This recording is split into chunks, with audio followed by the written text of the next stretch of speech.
Hi, welcome to my tutorial on how to make a hair scrunchie for fun or for your small business. I class this scrunchie as a large. The dimensions when finished will be 18 centimeters by 8 centimeters.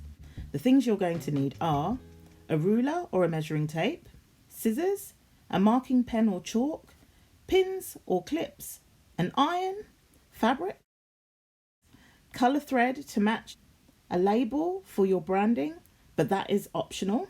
I'm going to use a 1/2 centimetre wide elastic, but I wouldn't recommend using wider than a 1.5 centimetre elastic.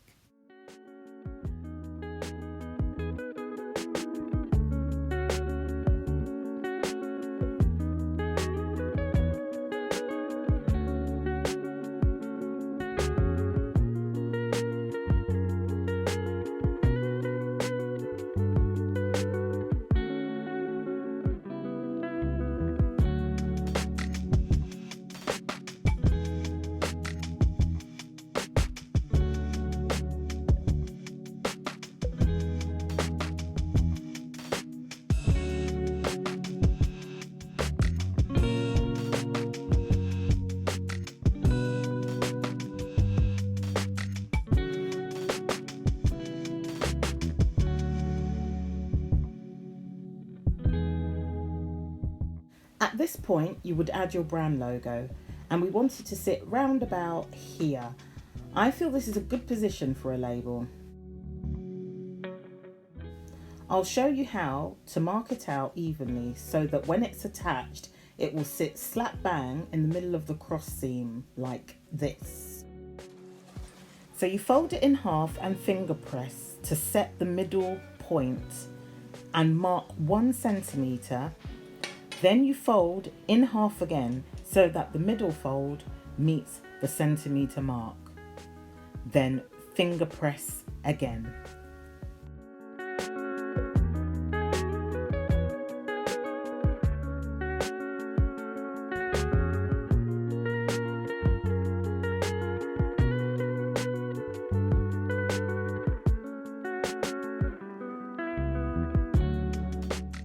Place your label under the mark you've just made and hold it in place with a clip or a pin.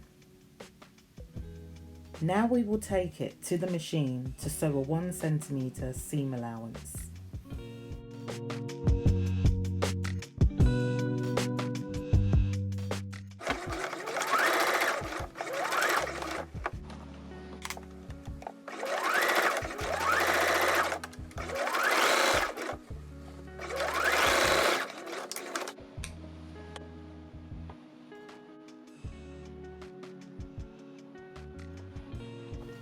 Open the seams and iron. Okay, so this is the bit that I'm about to show you. Might be a little bit tricky, but very easy once you know how. What I'm doing is I'm making a tube within a tube. So, as you can see, what I'm doing is folding in one edge, folding in both edges into the middle, fold it again.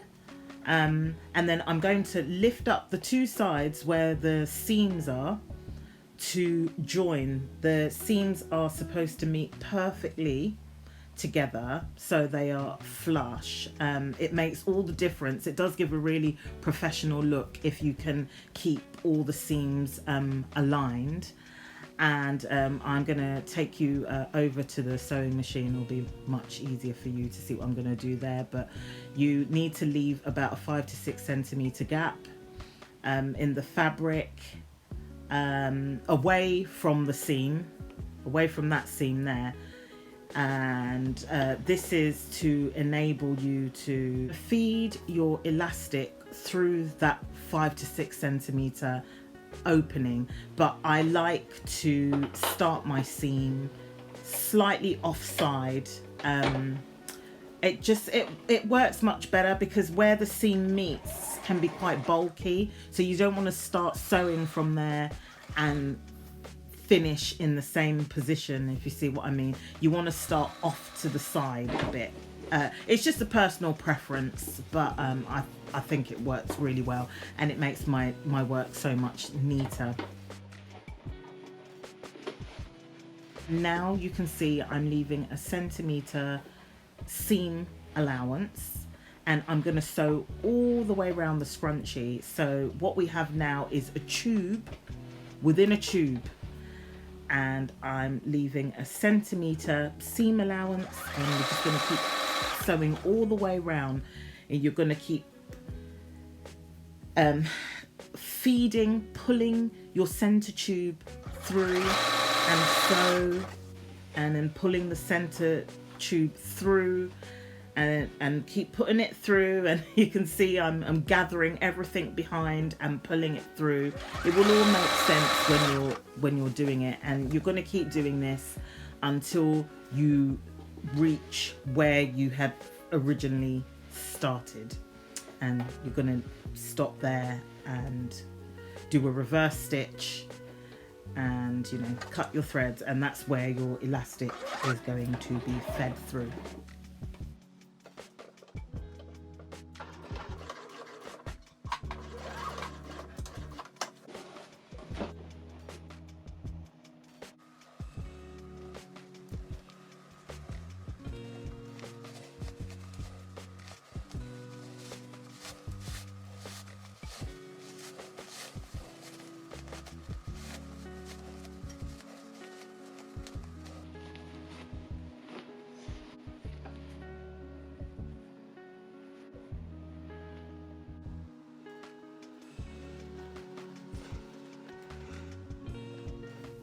So I think you can see what I'm doing here. It's much easier for you to see than for me to explain, because I'm going to make a real dog's dinner out of explaining. But where that seam is, the bit you just stitched, you need to pull it apart, prise it apart and iron it flat.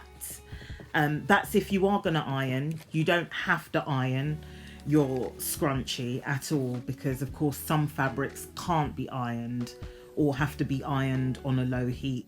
So now I'm just opening the seam and relaying it in the way that I actually want it, the way it's actually meant to be. So I'm just going to do that all the way around, so it's just nice and flat and professional looking.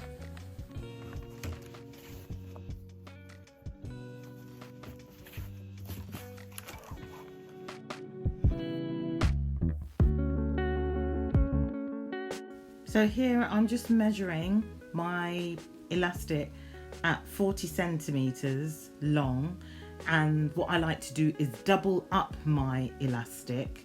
I just like the way it feels. It feels much more firmer when I use the ½ centimeter elastic and double it up.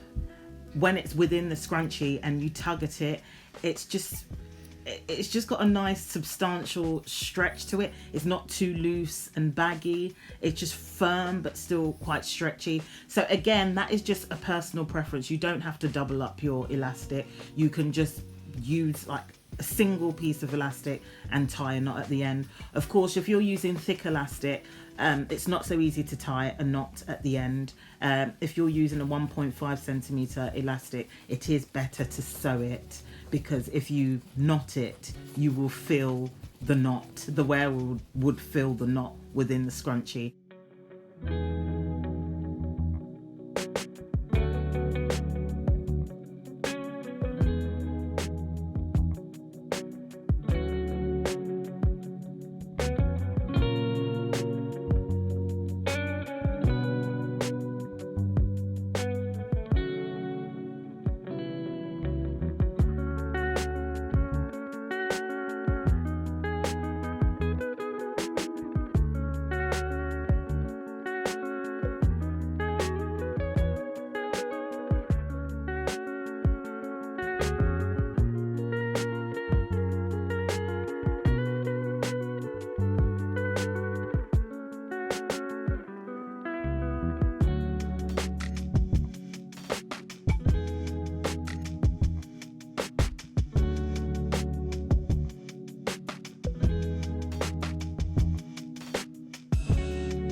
So before we close the opening to the scrunchie, you just want to test it out, give your scrunchie a good stretch, try it on your wrists. Is it comfortable?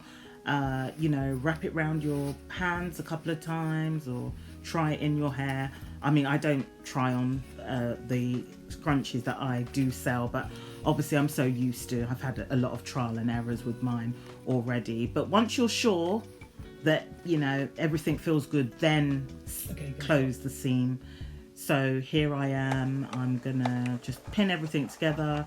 Again, I don't usually pin my openings together, but just for the purposes of the video, you know, it's good to, you know, be sure that your seam's not going to shift around. So I would advise pinning before sewing. And yeah, reverse stitch at the beginning and reverse stitch at the end. And it's the end. Voila!